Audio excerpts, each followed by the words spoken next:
तो बच्चों स्टार्ट करते हैं हम आज की क्लास को। और आज की क्लास में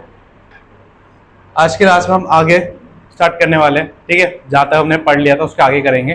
ठीक है, और टॉपिक है हमारा आज का रिफ्रैक्टिव इंडेक्स। ठीक है, क्या है रिफ्रैक्टिव इंडेक्स? रिफ्रैक्टिव इंडेक्स, ठीक है, हिंदी में इसको बोला जाता है अपवर्तनांक। अपवर्तनांक,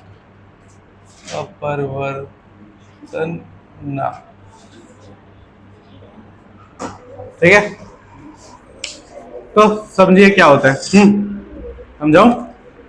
तो देखिए, सबसे पहले हमने ये पढ़ा था, हाँ बच्चों हमने क्या पढ़ा था? हमने ये पढ़ा था कि you have already studied that the ray of light that travels oblique from one transparent to into another change its direction in the second medium. ठीक है, तो हमने ये पढ़ा था कि जब हमारी जो लाइट रे है, जब वो एक मीडियम से दूसरे मीडियम में आती है तो उसकी जो डायरेक्शन होती है उसमें क्या होता है? चेंज आता है। ठीक है, अवे फ्रॉम द नॉर्मल और टुवर्ड्स द नॉर्मल पढ़ा था ना। जब रेयरर से डेंसर में आती है, रेयरर से डेंसर मतलब अविरल से किसमें आएगी?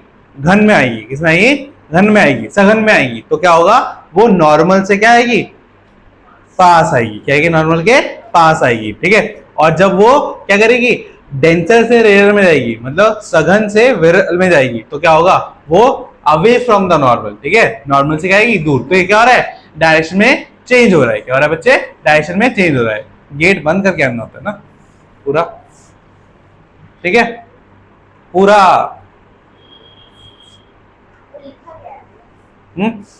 अपवर्तनांक। ठीक है बच्चे, अब समझो। अब समझो क्या है कि the extent of the change in the direction that takes place in a given pair of media can be expressed in terms of refractive index। ठीक है, इसका मतलब क्या है बच्चों? कि जो चेंज आ रहा है किसमें बच्चों? डायरेक्शन में। किसमें आ रहा है? डायरेक्शन में। और वो कितना चेंज आ रहा है? जो डायरेक्शन में जो चेंज आ रहा है वो कितना चेंज आ रहा है, वो हम किस चीज से देख सकते हैं? रिफ्रैक्टिव इंडेक्स की मदद से देख सकते हैं। ठीक है, मतलब जो लाइट बेंड होगी या जो लाइट पास आएगी नॉर्मल के दूर जाएगी, तो कितना चेंज आ रहा है? कितना चेंज आ रहा है? ये चीज हम किससे पता कर सकते हैं? रिफ्रैक्टिव इंडेक्स से। किससे पता कर सकते हैं? रिफ्रैक्टिव इंडेक्स से। तो लिखेंगे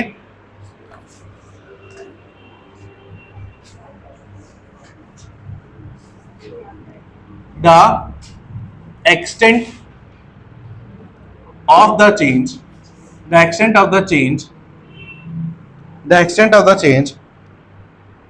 in direction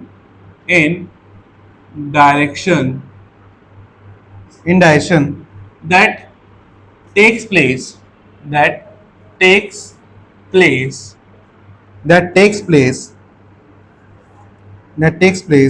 in a given pair of media।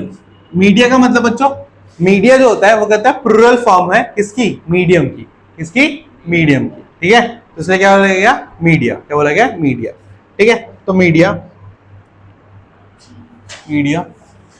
may be expressed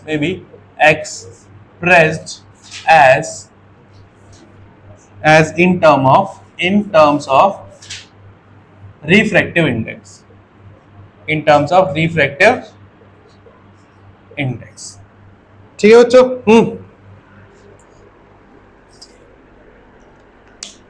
तो लिखिए हिंदी में, बोल दूं?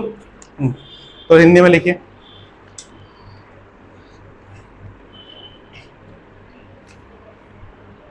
किन्हीं दिए हुए माध्यमों के युग्म के लिए होने वाले दिशा परिवर्तन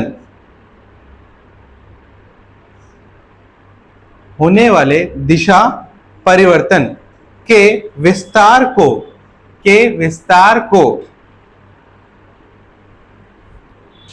अपवर्तनांक के रूप में भी व्यक्त किया जा सकता है।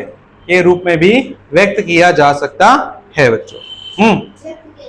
हाँ, अब बच्चों जो हमारी रिफ्रैक्टिव इंडेक्स होती है वो क्या है? The refractive index can be linked to an important physical quantity, the relative speed of the propagation of light in different media. ठीक है, तो जो रिफ्रैक्टिव इंडेक्स है इसको हम लाइट की स्पीड के साथ भी जोड़ के पढ़ सकते हैं। ठीक है, एक फिजिकल क्वांटिटी है जिसको हम लाइट की स्पीड के हिसाब से भी क्या कर सकते हैं? पढ़ सकते हैं। ठीक है, क्यों पढ़ सकते हैं? आगे बढ़। It turns out that a light propagates from different media in different speed in different media. यह इसलिए हो पाता है क्योंकि जब लाइट अलग अलग मीडियम में ट्रेवल करती है तो उसकी वजह से उसकी जो स्पीड होती है वो क्या होती है? अलग होती है। हमने बात करी थी ना कि सबसे ज्यादा स्पीड किसमें होती है? एयर या वैक्यूम में। ठीक है, एयर या वैक्यूम में। और सबसे कम स्पीड वाटर में, और सबसे कम स्पीड सॉलिड में। ठीक है, हाँ, वैक्यूम मतलब जहां पे हवा नहीं होती, स्पेस। ठीक है, नो एटमॉस्फेयर। ठीक है, बात सुनना है? हाँ, तो जो हमारा रिफ्रैक्टिव इंडेक्स है वो किससे लिंक हो रखा है? स्पीड ऑफ लाइट से। किससे? स्पीड ऑफ लाइट से। क्यों? क्योंकि स्पीड ऑफ लाइट क्या होती है? चेंज होती है अलग अलग मीडियम के हिसाब से। स्पीड ऑफ क्या होती है? अलग अलग मीडियम के हिसाब से चेंज होती है। The light travel fastest in vacuum with the speed of 3 × 10⁸ meter per second. ठीक है, जो लाइट होता है सबसे ज्यादा किसमें चलता है? वैक्यूम में। कितनी स्पीड से? 3 × 10⁸। ठीक है, फिर देखो, in air the speed of light is only marginally less compared that in vacuum. तो एयर में क्या होता है? वैक्यूम से बस थोड़ा ही कम होता है, मतलब बहुत कम नहीं होता, बस थोड़ा मार्जिनली कम होता है। ठीक है, पॉइंट का फर्क होता हुआ। क्या होगा? पॉइंट का फर्क होता हुआ। फिर देखो, it reduce considerably in glass और वाटर। ठीक है, और ये क्या होता है? बहुत ज्यादा कम हो जाता है किसके अंदर बच्चों? ग्लास और वाटर, है ना। ग्लास क्या है बच्चों? सॉलिड, और वाटर क्या है? लिक्विड। ठीक है, तो इसमें कम हो जाता है। फिर क्या है कि the value of refractive index of the given pair depend upon the speed of light in the two medium as given below.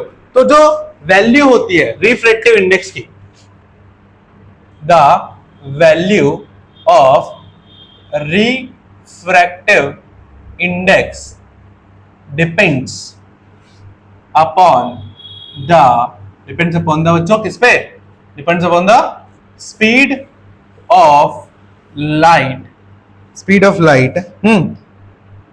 in the two media।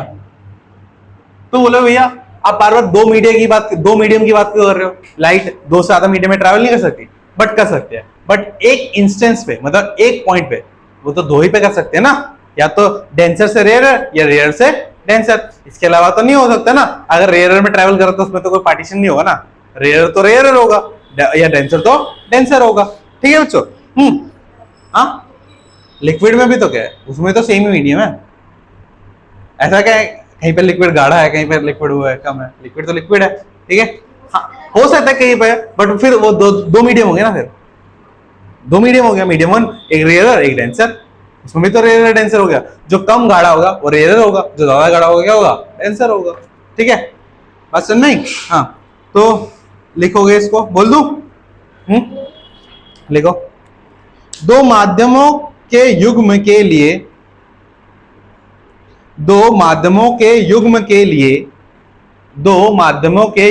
लिए अपवर्तनांक का मान दोनों माध्यमों में प्रकाश की चाल पर निर्भर है।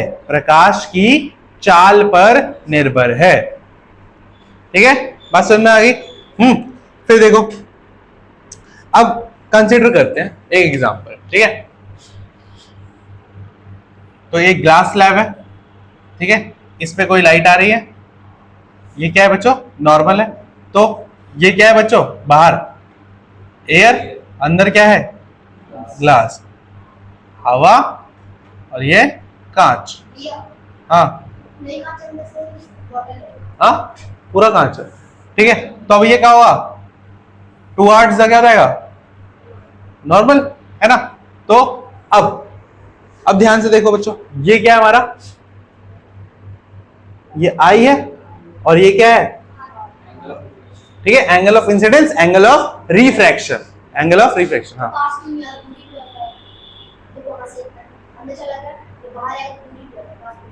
तो इसके लिए मैंने एग्जांपल दिया था ना उस दिन, खाली रोड वाला और भरा रोड वाला। खाली रोड में क्या हो सकता है, सीधे सीधे जा सकता है, पर भरे रोड में क्या हो सकता है, मुड़ना पड़ेगा ना। टेढ़े मेढ़े रोड पे पास आने की बात इसलिए है, देख टेढ़े मेढ़े रोड पे ना ये वो पास आ गया, ठीक, क्यों, क्योंकि स्पीड कम होगी, ठीक है। स्पीड कम होने की वजह से क्या होगा, उसका डायरेक्शन क्या हो जाएगा, चेंज, ठीक है। और यहाँ पे जब ये बाहर जाएगा तो उसकी स्पीड क्या हो जाएगी, बढ़ जाएगी, तो स्पीड बढ़ने की वजह से क्या होगी, डायरेक्शन भी चेंज, ठीक है, ये होगा, ठीक है। और उसके सामने ज्यादा पार्टिकल्स नहीं होंगे ना, तो सीधा निकल सकता है किसी भी डायरेक्शन में। जैसे यहाँ पे टकराया, ठीक है, तो यहाँ से सीधा इधर से निकल जाएगा, ठीक है। मतलब एक्चुअल में इसका जो रे था वो ऐसे जाना चाहिए था, ठीक है, बट वो जब यहाँ से निकला तो क्या इधर की तरफ ओरिजिनल पाथ पे वापस आने यूज करेगा ना, तो इसीलिए इधर मुड़ जाता है, ठीक है। चलो अब आगे बात करते हैं। तो मीडियम 1 एयर है और मीडियम 2 क्या है हमारा, ग्लास है, क्या बच्चों, ग्लास है, ठीक है। तो स्पीड जो होगी, ठीक है, अब यहाँ पे ध्यान से सुनो, यहाँ पर, ठीक है, जो स्पीड होगी, हाँ, और यहाँ पे जो स्पीड होगी वो दोनों क्या होगी, अलग अलग, क्या होगी, दोनों अलग अलग स्पीड, जो लाइट की होगी क्या होगी, अलग अलग। तो उसको दिखाएंगे कैसे, इसको मीडियम मान लो 1, क्या मान लो उसको, मीडियम 1, इसको मान लो मीडियम, माध्यम 1 और माध्यम 2, ठीक है। तो रिफ्रैक्टिव इंडेक्स का रेशियो क्या होता है, वो होता है n1:2, क्या है बच्चों, n2:1, n2:1, ठीक है बच्चों, n2:1, क्लियर है। हाँ, तो ये क्या है हमारा रिफ्रैक्टिव इंडेक्स है, जो किसके इक्वल होगा, वो होगा speed of light in medium 1 upon में speed of light in medium 2। क्या लिखा है, n2:1, n2:1 का मतलब क्या है कि 1 से 2 में जा रहा है, n2:1 का मतलब क्या है, 2 से 1 में जा रहा है, ठीक है, 1 से 2 में जा रहा है, 2 से 1 में नहीं आ रहा, बस नहीं। इसका मतलब क्या है कि जो लाइट रे है वो कहां से रही, मीडियम 2 से, मीडियम 1 से आ रही है, मीडियम 2 में जा रही है, ठीक है बच्चों। हाँ, मीडियम 1 नहीं है, इसको लिखते ऐसे ही है, ठीक है, इसको लिखते ऐसे ही है, ठीक है। तो speed of light upon speed of light in medium 1 upon speed of light medium 2, ये। और जो ये n2:1 है, इसी को क्या कहा जाता है, रिफ्रैक्टिव इंडेक्स, क्या कहा जाता है, रिफ्रैक्टिव इंडेक्स। बस समझ में आ गई। और अगर हम सेम बात करें, जब ये 2 से 1 में जाएगा तो इसका रिफ्रैक्टिव इंडेक्स क्या हो जाएगा, n1:2, और मीडियम ऑफ स्पीड क्या रहेगी ऊपर, किसकी स्पीड आएगी ऊपर, speed of light in medium 1 या 2, ठीक है, क्योंकि 2 से कहां आ रही है, 1 में जा रही है, किसमें जा रही है, 2 से 1 में, तो speed of light in medium 1, ठीक है। तो ये दो केसेस बन सकते हैं। हिंदी में क्या लिखेगा, प्रकाश की चाल माध्यम 1 में और प्रकाश की चाल माध्यम 2 में, ठीक है, समझ में आ गया, क्लियर है। रिफ्रैक्टिव इंडेक्स क्या होता है, हाँ, एक्चुअल में क्या है, रेशियो है किसकी, स्पीड का, क्या है बच्चों, रिफ्रैक्टिव इंडेक्स क्या है, इस तरीके से समझ सकते हो, क्या है ये, क्या है, एक तरह का रेशियो है किसके, स्पीड ऑफ लाइट का दो अलग अलग मीडियम में, क्लियर है, कोई डाउट।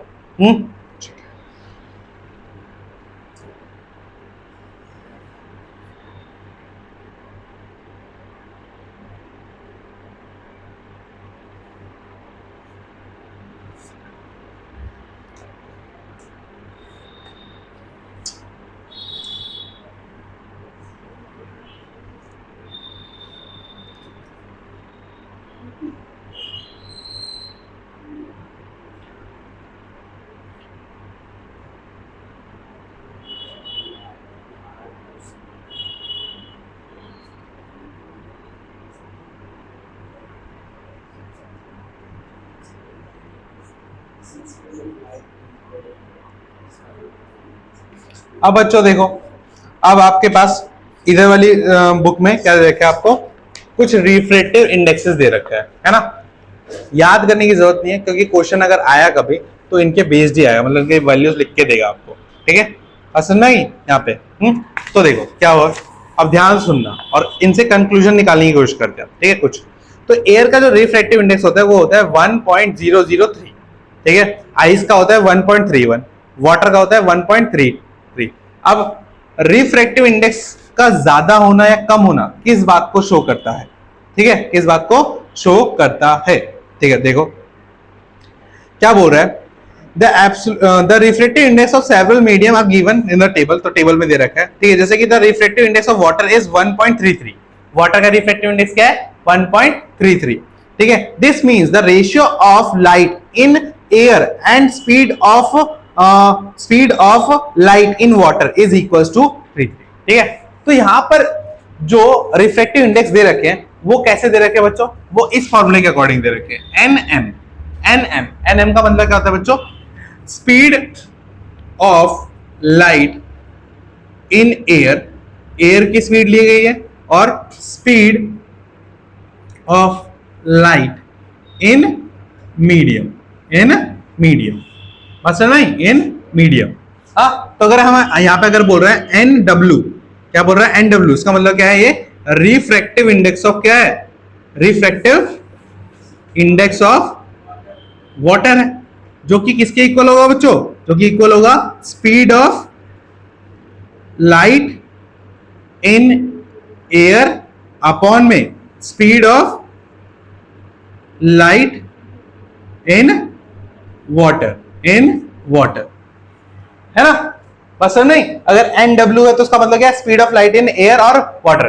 तो यहाँ पे जितने भी रिफ्रैक्टिव इंडेक्स दे रखे हैं उनका जो कंपैरिजन है वो किससे किया गया है, एयर से, किससे किया गया है, एयर से, ठीक है। तो इसको क्या बोला जाता है, एब्सोल्यूट रिफ्रैक्टिव इंडेक्स, क्या बोला जाता है, एब्सोल्यूट रिफ्रैक्टिव इंडेक्स। जब हम क्या करें, एयर के साथ किसी और मीडियम का क्या करें, कंपैरिजन करें, तो उसको क्या बोला जाता है, एब्सोल्यूट रिफ्रैक्टिव इंडेक्स। तो यहाँ पे वाटर का एब्सोल्यूट रिफ्रैक्टिव इंडेक्स कितना है, 1.33, कितना है 1.33, ठीक है। अब मुझे बताओ अगर NW मतलब वाटर का कितना है 1.33, और फिर आगे दे रखा है NG का मतलब रिफ्रैक्टिव इंडेक्स ऑफ ग्लास, वो दे रखा है 1.52, क्या दे रखा है 1.52, ठीक है। Similarly the refractive index of crown glass दे रखा है, such data is many helpful whether however you need not to memorize this, मतलब आपको याद करने की जरूरत नहीं है, ठीक है। अब देखो इन दोनों से हमें क्या पता चलता है, ठीक है। अब आगे देखो नेक्स्ट में क्या बोल रहा है, नोट द टेबल 9.3 जो टेबल दे रखी है रिफ्रैक्टिव इंडेक्स वाली, that can optically denser medium may not be possess greater mass density. For example, kerosene having higher refractive index is optically denser than water, although its mass density is less than water, ठीक है। तो यहाँ पे क्या कहा गया है कि जो केरोसिन है उसका रिफ्रैक्टिव इंडेक्स अगर देखो कितना है बच्चों, 1.44, और वाटर का कितना है 1.33, बट जो डेंसिटी होती है, ऑप्टिकल डेंसिटी जो होती है वो किसकी ज्यादा होती है, वो kerosene having higher optical density. Optical density मतलब क्या होता है बच्चों, जिसमें से लाइट पास कम करे, है ना, ऑप्टिकल डेंसिटी बोलते हैं। तो ऑप्टिकल डेंसिटी किसमें ज्यादा होगी, केरोसिन में, क्योंकि उसका कलर अलग होता है, ब्लू होता है उसका कलर, तो उसमें से लाइट कम जाएगी, क्या होगी, कम पास करेगी, तो उसकी ऑप्टिकल डेंसिटी वाटर से क्या होगी, ज्यादा होगी ना, लाइट कम जा रही है मतलब उसकी ऑप्टिकल डेंसिटी क्या है, ज्यादा। बट उसका जो मास डेंसिटी है वो क्या है, वाटर से कम होता है। उसका जो मास डेंसिटी होता है वो कहता है वाटर से क्या होता है, हल्का होता है, वाटर से क्या होता है, हल्का होता है। बस समझ में आई, हाँ। ऑप्टिकल डेंसिटी की क्या होती है, उसकी ज्यादा होती है। अगर उसकी ऑप्टिकल डेंसिटी ज्यादा है तो उसका क्या होगा, जो केरोसिन है, तो केरोसिन को K मान लो, NK कितना रहेगा 1.44। इसको और इसको देखो तो इसकी ऑप्टिकल डेंसिटी कम है, इसीलिए इसका रिफ्रैक्टिव इंडेक्स क्या होगा, कम, 1.33 कम होता है, और इसका ऑप्टिकल डेंसिटी क्या है, ज्यादा, तो इसका रिफ्रैक्टिव इंडेक्स क्या होगा, ज्यादा। बस समझ में आई, हाँ, क्लियर है। तो अब एक और चीज देखो ध्यान से, तो अगर मैं किसी का भी रिफ्रैक्टिव इंडेक्स देखूं, इसका और इसका, इन तीनों का देखूं, ठीक है, तो तीनों में एक चीज क्या सेम है, तीनों को एयर के रिस्पेक्ट में दिया गया है, तीनों को एयर को रिस्पेक्ट में लिया गया, ठीक है। तो मुझे एक बात बताना, अगर मैं 12 को 2 से डिवाइड करता हूँ, 12 को 3 से डिवाइड करता हूँ, और 12 को 4 से डिवाइड करता हूँ, तो इसमें कितना मिलेगा मुझे, 6, इसमें कितना मिलेगा 4, इसमें कितना मिलेगा 3। तो जब मैंने 12 को सबसे छोटे नंबर से डिवाइड किया तो कितना है मेरा, ज्यादा, और जब मैंने 12 को सबसे बड़े वैल्यू से डिवाइड किया तो कितना आया, कम। तो इन तीनों में आइडिया लगाओ, ऊपर वाली चीज तो सेम है, एयर में स्पीड तो सबकी सेम है, ठीक है, तो नीचे वाली स्पीड अलग अलग होगी। तो अब स्पीड का अंदाजा लगाओ, किसमें ज्यादा होगा किसमें कम होगा। जिसमें कम वैल्यू आ रही है तो उसमें स्पीड क्या होगी, ज्यादा होगी, और जिसमें कम मतलब जिसमें रिफ्रैक्टिव इंडेक्स ज्यादा आ रहा है, मतलब वैल्यू बड़ी आ रही है ना, तो उसमें रिफ्रैक्टिव इंडेक्स वो स्पीड क्या होगी, कम होगी। तभी आ रहा है ना 6, यहाँ पे कितना आ रहा है 4। समझ में आई, क्लियर है, किसमें ज्यादा होगी किसमें कम होगी, क्योंकि इसमें बेस एक क्वेश्चन है, तभी मैं बढ़ा रहा हूं। समझ में आया, किसमें ज्यादा किसमें कम बता पाओगे आप? कोई डाउट है कोई, ज्यादा कम किसमें होगी? हाँ ठीक है, चलो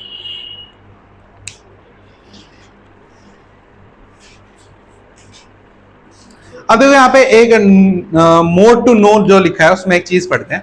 the ability of the medium to refract light is also express in terms of optical density. मतलब एक मीडियम के द्वारा कितनी लाइट को रिफ्रैक्ट किया जा सकता है, कितनी लाइट को क्या जाता है, रिफ्रैक्ट, मतलब उसकी डायरेक्शन को मोड़ी जा सकती है, वो किससे हम पता कर सकते हैं, उसकी ऑप्टिकल डेंसिटी से। किससे पता कर सकते हैं, उसकी ऑप्टिकल डेंसिटी से। ठीक है, optical density has a definite connotation, मतलब उसका एक समझ है। It is not as same as the mass density, ये मास डेंसिटी के साथ सेम नहीं होता है। ठीक है, जैसे कि केरोसिन के केस में देखा, उसकी ऑप्टिकल डेंसिटी तो ज्यादा थी बट उसकी मास डेंसिटी क्या थी, कम थी, है ना। फिर देखो, we have been using the term rarer medium and denser medium in this chapter. तो हमने बहुत बार क्या डिस्कस करा, रेयरर मीडियम और डेंसर मीडियम डिस्कस करा, विरल और क्या डिस्कस किया, सघन, है ना। फिर देखो, इन this chapter it actually means the optically rarer medium. इसका मतलब क्या है, ऑप्टिकली रेयरर मीडियम, मतलब ऑप्टिकली रेयरर मीडियम का मतलब क्या है कि उसमें से जो लाइट रे है वो क्या होगी, ज्यादा रिफ्लेक्ट होगी। क्या होगी बच्चों, ज्यादा रिफ्लेक्ट होगी, इसलिए स्पीड क्या होगी, ज्यादा होगी। स्पीड क्या होगी, ज्यादा होगी। बात समझ में आई? हाँ, और जो ऑप्टिकली डेंसर है, ऑप्टिकली डेंसर का मतलब क्या होता है कि उसमें स्पीड क्या होगी, कम होगी। स्पीड क्या होगी, कम होगी। बात समझ में? और उसमें लाइट जो रिफ्लेक्ट होगी वो क्या होगी, कम रिफ्लेक्ट होगी। क्या होगी, कम रिफ्लेक्ट होगी। ठीक है, क्लियर है। तो डेंसर में देखा ना, डेंसर में देखो लाइट रिफ्लेक्ट कम हो रही है ना, ज्यादा नहीं है एंगल, बट जैसे रेयर में आएगी लाइट क्या रहेगी, ज्यादा रिफ्लेक्ट होगी, है ना। चलो अब आगे देखो, चलो ये तो पढ़ लिया। अब कुछ क्वेश्चन है, डिस्कस कर लेते हैं एक बार। सबसे पहला क्वेश्चन क्या है, a ray of light travelling in air enter oblique into water, does the light ray bends towards the normal और away from the normal, why? तो बोल रहा है कि एक लाइट रे, एक प्रकाश की किरण है जो एयर से कहां जा रही है, वाटर में जा रही है। तो जब वो एयर से वाटर में जा रही है तो उसमें जो लाइट है वो नॉर्मल के पास आएगी या नॉर्मल से दूर जाएगी, पास आएगी। क्यों? क्योंकि एयर जो है वो रेयरर मीडियम है और वाटर जो है वो डेंसर मीडियम है। तो रेयरर से डेंसर में जाएगा तो क्या होगा, पास आएगा। ठीक है, तो वाई बता दोगे क्यों? हाँ, क्लियर है। नेक्स्ट, द लाइट एंटर्स, ठीक है, from glass to air having reflective index of 1.5। ठीक है, सिंपल देखो क्वेश्चन है इस पर, इंडेक्स क्वेश्चन है, इंडेक्स क्वेश्चन है। ठीक है, इंडेक्स बोलते हैं, इंडेक्स बोलते हैं, इंडेक्स क्वेश्चन, इंडेक्स क्वेश्चन है जो कि पेज नंबर है 150 पे, क्वेश्चन नंबर है 2। ठीक है, तो क्या बोल रहा है कि एक लाइट जो है वो एयर से ग्लास में आती है। किसमें आती है बच्चों, एयर से ग्लास में आती है, और उसका जो रिफ्लेक्टिव इंडेक्स है वो कितना है, एयर से ग्लास में आ रही है। बच्चों ध्यान समझो, किसमें आ रही है, एयर से ग्लास में आ रही है। ठीक है, एयर से ग्लास में आ रही है। ठीक है, तो क्या बोलेंगे हम, 1 और 2 में से क्या बोलेंगे, एयर कौन सा ये, ग्लास कौन सा ये, तो पहले क्या लिखेंगे, जी और ए, जी और ए, जी का मतलब ग्लास और ए का मतलब एयर। ठीक है, तो लाइट ट्रेवल कहां से कर रही है, एयर से ग्लास में, तो क्या लिखेंगे, स्पीड ऑफ, क्या लिखेंगे पहले, air, speed of light in air, speed of light in air upon में speed of light in glass. ठीक है, अब क्या हो रहा है, ये जो रखा है NGA, ये कितना रखा है, 1.50, कितना रखा है, रिफ्लेक्टिव इंडेक्स 150 रखा है। What is the speed of light in glass? ठीक है, तो वो हमसे पूछा है कि स्पीड ऑफ लाइट जो होगी वो ग्लास में कितनी होगी, तो हमें स्पीड ऑफ एयर पता होनी चाहिए, और स्पीड ऑफ एयर क्या होती है 3 × 10⁸, वही इक्वल होती है वैक्यूम के, तो क्या होगी 3 × 10⁸ मीटर पर सेकेंड। और यहाँ पे क्या होगा हमारे पास speed of light in glass. ठीक है, तो इसको इधर ले जाओ, इसको इधर ले जाओ, इसको इधर ले आओ, है ना, तो क्या रहेगा speed of light in glass is equals to 3 × 10⁸ meter per second upon में 1.5।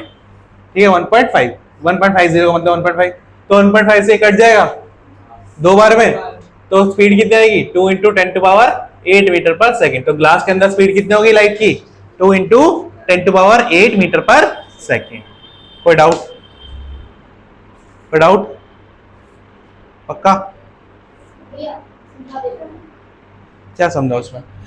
देख, जो हमारा mg है ये कैसे लिखा समझ में आया, क्योंकि जो लाइट है वो कहां से आ रही है, एयर से ग्लास में जा रही है, कहां आ रही है, एयर से ग्लास में जा रही है। ठीक है, इसीलिए हमने क्या लिखा स्पीड ऑफ लाइट अपॉन में स्पीड ऑफ ग्लास। ठीक है, और speed of light in air कितना हमें 3 × 10⁸ दे रखा है, और रिफ्लेक्टिव इंडेक्स कितना दे रखा है 1.50 दे रखा है। तो हमसे क्या पूछा था speed of light in glass निकालना, तो ये इधर डिवाइड हो रहा है, तो इधर क्या रहेगा मल्टीप्लाई, और फिर ये इधर क्या रहेगा डिवाइड में रहेगा।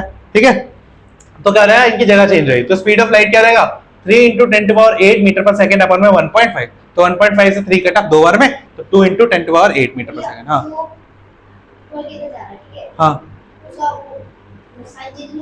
नहीं वो डिवाइड में है ना, इसलिए अगर प्लस माइनस में होता तो साइन चेंज होता, डिवाइड में तो डिवाइड में तो मल्टीप्लाई हो गया ना उधर आके। ठीक है, बस समझ में आ गया, आता है बच्चों, क्लियर है? हाँ ठीक है, अब आगे बढ़ते हैं। Find out the table 10.3 the medium having highest optical density and find the medium and lowest optical density. ठीक है, जो 10.3 आपको दे रखी है 10.3, ये मिसप्रिंट कर रखा है बच्चों इन्होंने, 9.3 होगी वो। ठीक है बच्चों, वो मिसप्रिंट कर रखा है इन्होंने, पहली बुक के अकॉर्डिंग लिख रखा है। ठीक है, वो तो 9.3 टेबल को देख के आपको बताना है कि इसमें हाईएस्ट ऑप्टिकल डेंसिटी होगी और किसमें लोएस्ट और किसमें मीडियम। ठीक है, and find the medium with the lowest. ठीक है, हाईएस्ट बतानी है और लोएस्ट बतानी है।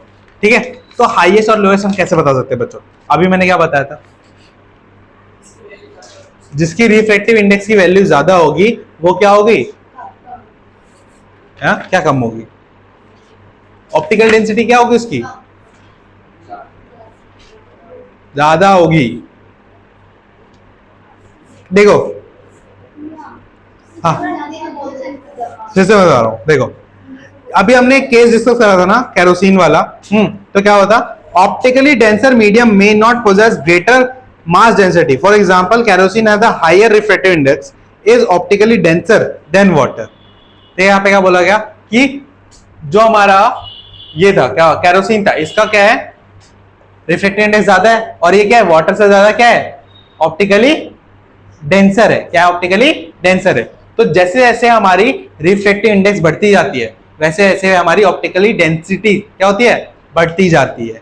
ठीक है, बस समझ में आई, जैसे जैसे हमारी रिफ्रैक्टिव इंडेक्स की वैल्यू बढ़ेगी वैसे वैसे हमारे क्या होगी, हाँ ऑप्टिकल डेंसिटी भी क्या होगी इंक्रीज होगी, क्या होगी इंक्रीज होगी। हाँ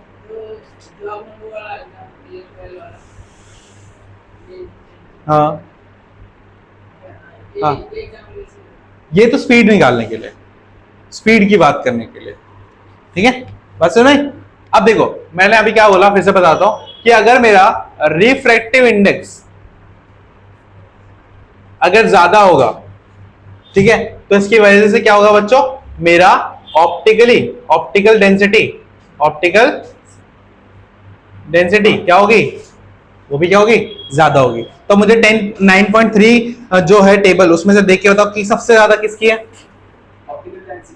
सबसे ज्यादा किसकी है, डायमंड की 2.42, डायमंड की किसकी है 2.42, और सबसे कम किसकी है एयर की 1.003। Easy question. हाँ तो ये याद रख लेना। हाँ, ऑप्टिकल डेंसिटी का मतलब होता है, मैं बताता हूँ तेरे को हिंदी में, बुक है मेरे पास। ठीक है, ऑप्टिकली डेंसिटी मतलब अधिकतम प्रकाशीय घनत्व, क्या है, अधिकतम प्रकाशीय घनत्व सबसे ज्यादा किसका होगा, डायमंड का होगा। किसका होगा, डायमंड का। क्यों, क्योंकि उसका अपरिवर्तनांक क्या है, सबसे ज्यादा है। ठीक है, बात समझ में आ गई। और सबसे कम किसका होगा, जिसका अपरिवर्तनांक क्या होगा, सबसे कम होगा। क्या होगा, सबसे कम होगा। ठीक है, बात समझ में आ गई। रिफ्रैक्टिव इंडेक्स अगर ज्यादा है तो ऑप्टिकल डेंसिटी क्या होगी, ज्यादा होगी। और रिफ्रैक्टिव इंडेक्स अगर कम है तो ऑप्टिकल डेंसिटी क्या होगी, कम होगी। बोला तो ऑप्टिकल डेंसिटी का मतलब कि उसमें से कम लाइट पास करेगी। ठीक है, क्लियर है यहां तक ऑप्टिकल डेंसिटी। हाँ, सबका समझ में आ गई। तो हाईएस्ट इसमें होती है बच्चों, हाईएस्ट ऑप्टिकल डेंसिटी, सबसे अधिक प्रकाशीय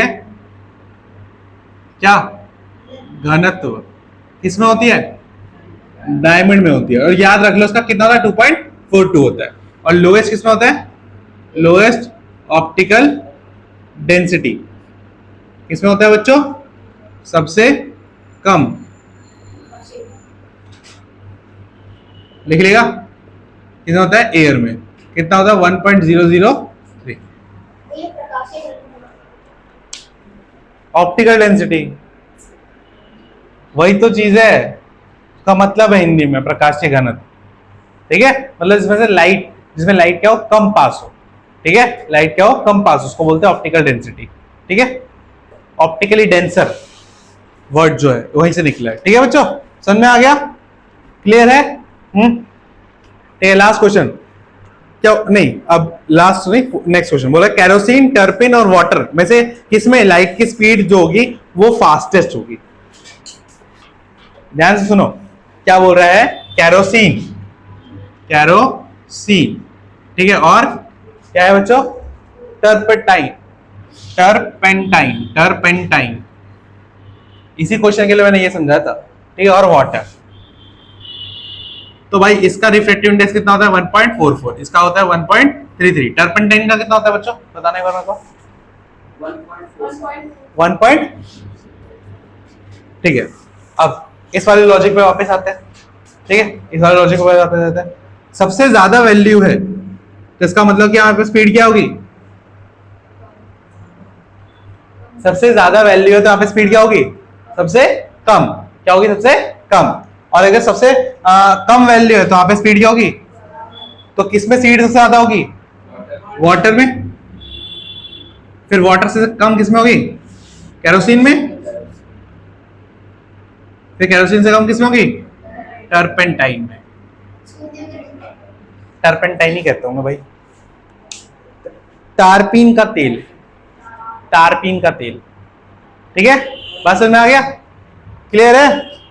हाँ, समझ में आ गया ये चीज, इसी वजह से ये लॉजिक समझाया था मैंने। डन, समझ में आ गया।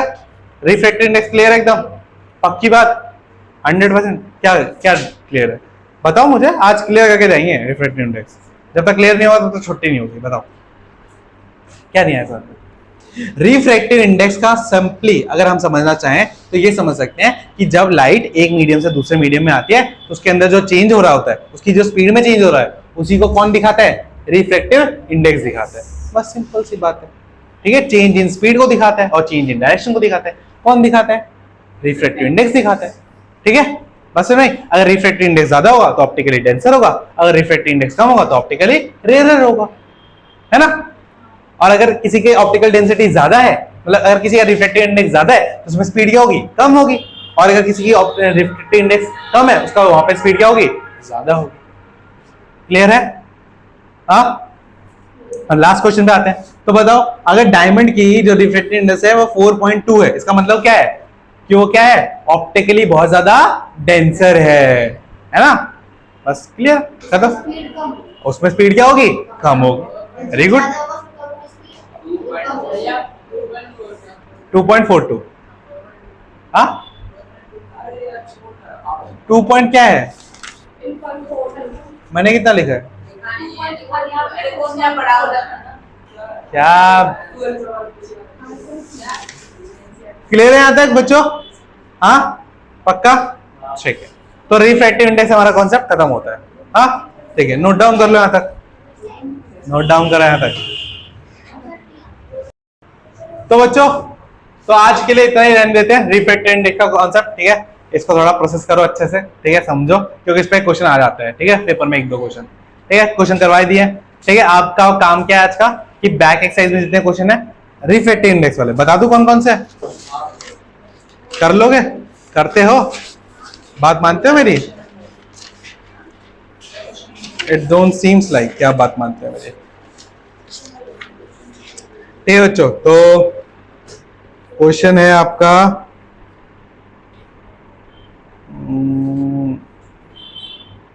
एक भी क्वेश्चन नहीं है क्या?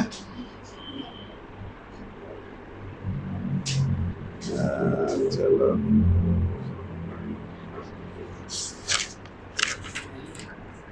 नहीं है, बस एक ही क्वेश्चन दे रखा है। नहीं दे रखा, कुछ भी नहीं दे रखा है, एक भी नहीं दे रखा है, कुछ दे दो, चलो ठीक है। तो वही क्वेश्चन कर लेना जो इंडेक्स वाले मैंने करवा दिया। और सुनो, एक काम आप कर सकते हो कि अब तक जहां तक टॉपिक हो चुका है उसकी जितने भी बैक एक्सरसाइज के क्वेश्चन बनते हैं पीछे से कर लो, ठीक है। मैं बताता हूँ कहां तक हो गया हमारे। तो कॉन्वेक्स लेंस है ये, तो क्वेश्चन नंबर 8 तक, क्वेश्चन नंबर 8 तक, इसमें जो एमसीक्यू है उनको आप छोड़ सकते हो, जहाँ पे लेंस की बात कर रहा है, जहां मिरर की बात कर रहा है वो लिख देना, ठीक है। तो क्वेश्चन नंबर 8 तक कर लेना, ठीक है बच्चों। जहां जहां पे मिरर की बात कर रहे हैं वहां तक करके ले आना, ठीक है।